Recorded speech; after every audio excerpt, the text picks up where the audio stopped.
Կա մի վախ, որը թերևս ամենատարածվածն է, մասնավորապես միոման կարող է վերածվել քաղցկեղի։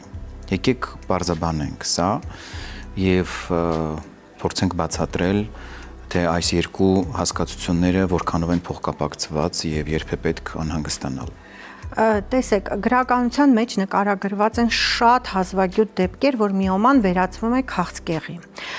Դա շատ հազվագյուտ է լինում, բայց մենք ունենք մեկ այլ բան, որ կարող է միոման նեկրոզացվի, հա, այսինքն սնուցումը դադարի։ Դա լինում է այն դեպքերում, եթե չափերը մեծանում է եւ ճնշվում է միոման, դա կլինի ծանր ֆիզիկական աշխատանքները, դա կլինի ոչ հարմար պոզաով-սեռական հարաբերությունները, դա կլինի այդ վերը նշված արևայրուքները, շոքեբաղնիքները, այդ հատվածի տաքացումները եւ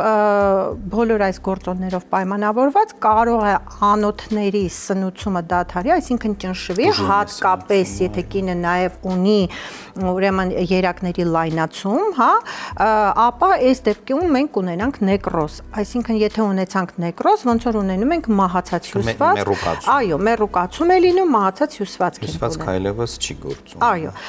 ու նորից եմ կրկնում, կան շատ հազվագյուտ դեպքեր, որ չարորականում է, դա իհարկե պետք է լինեն արդեն գենետիկ նախատրամադրվածություններ, հա տվյալ կնոջ մոտ, որ հնարավոր է գնա չարորակացում, ինչպես նաև այստեղ նորից կգան արդեն նպաստող գործոնները, կլինի դա գերքաշը, կլինի դա շաքարային դիաբետը, կլինի դա զարկերակային գերճնշումը։